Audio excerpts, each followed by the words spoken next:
Pregnancy एक stress condition है। Placenta जो हार्मोन्स बनाता है वो स्ट्रेस हार्मोन रिलीज करता है, जिसकी वजह से टेम्पररी डायबिटीज हो सकती है। हम जेनेटिकली प्रीडिस्पोज हैं डायबिटीज के लिए। कि डायबिटीज इन प्रेगनेंसी से इसलिए घबराना नहीं चाहिए, मोस्ट ऑफ द टाइम ये सेटल हो जाती है। डायबिटीज डायग्नोज हो जाती है तो क्या उसमें ये सी सेक्शन की तरफ जाने के चांसेस बढ़ जाते हैं? डायबिटिक मदर्स का प्लेसेंटा जो है वो खुराक देना कम कर देता है नियर टर्म। जब हम एक सिजेरियन होता है उसके साथ नॉर्मल डिलीवरी के लिए अटेम्प्ट करने के लिए बहुत ज्यादा कमिटमेंट चाहिए। अक्सर मैंने भी ये सुना है कि जो एक्सपेक्टिंग खवातीन होती हैं वो उनको डायबिटीज की शिकायत हो जाती है, इसकी क्या रीजन होती है? That's a very important question and I am glad कि आपने पूछा।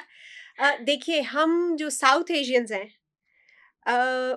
हम जेनेटिकली प्रीडिस्पोज हैं डायबिटीज के लिए। हमारी फैमिलीज में diabetes is like a milestone. Yes. बड़े बूढ़े इकट्ठे होते हैं और एक दूसरे से पूछते हैं फिर कोई शुगर, फिर कोई blood pressure, because they have become a milestone. हमारे जेनेटिक्स में प्रीडिस्पोजिशन इतनी ज्यादा है डायबिटीज के लिए।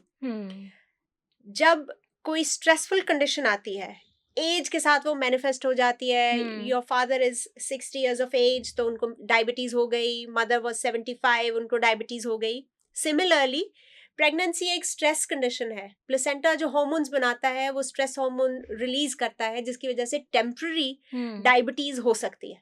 तो genetic predisposition, family history of diabetes, ये दो फैक्टर्स। जेनेटिक प्रीडिस्पोजिशन तो हर साउथ एशियन की है, उसमें फैमिली हिस्ट्री को ऐड कर दें तो 2 फैक्टर्स, तो a woman is very likely to have diabetes in pregnancy.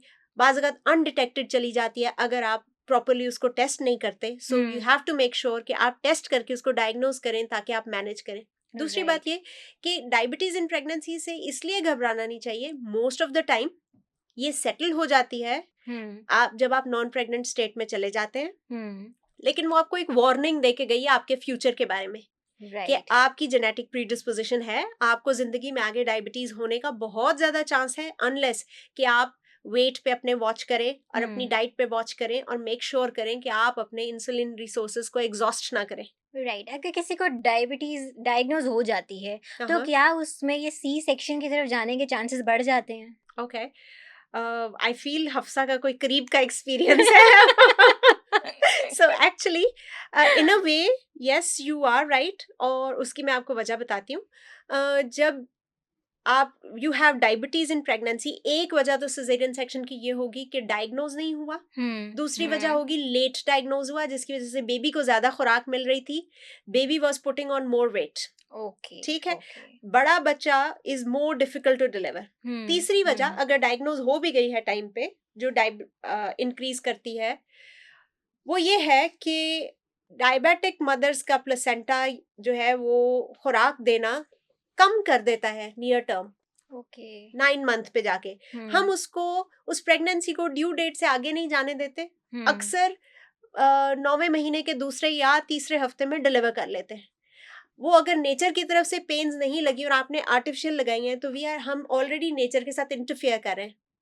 तो उस इंटरफेरेंस की वजह से सिजेरियन का रिस्क बढ़ जाएगा, क्योंकि नेचर अभी तैयार नहीं थी उस डिलीवरी के लिए। और आप इसलिए डिलीवर करना चाह रहे थे कि आप सेफ्टी चाहते थे outside the body, rather than के खुदा न खास्ता बच्चा पेट में मुर्दा हो जाए।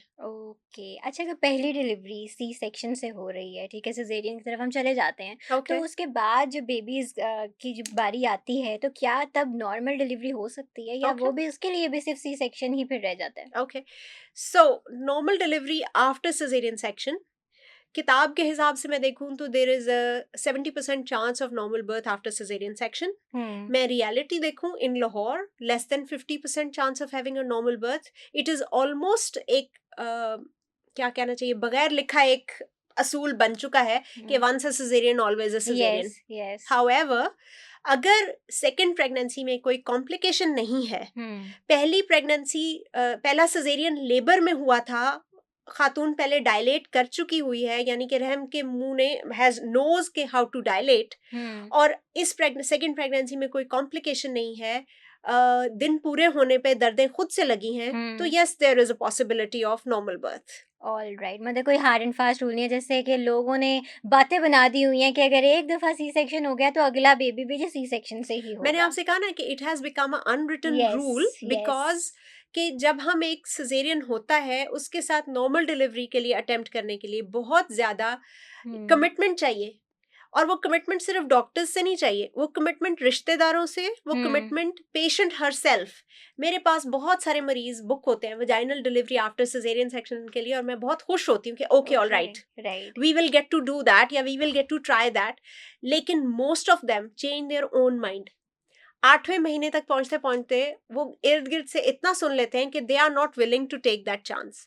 दूसरी एक और चीज जो बड़ी इंपॉर्टेंट है अंडरस्टैंड करनी, जब यूट्रस पे एक बार एक नाइफ लगती है तो वहां एक स्कार बनता है, और स्कार एक वीक एरिया है। जब अगला लेबर आता है तो उस स्कार रप्चर का रिस्क बहरहाल मौजूद है, बेशक इट इज स्मॉल के दर्दें खुद से लगे, लेकिन बहरहाल वो रिस्क मौजूद है। तो the question is how many parents are willing to take that risk. So that is why. लेकिन जब नेचर लेबर स्टार्ट करती है तो अक्सर वो नॉर्मल डिलीवरी में it can lead to normal birth. All right.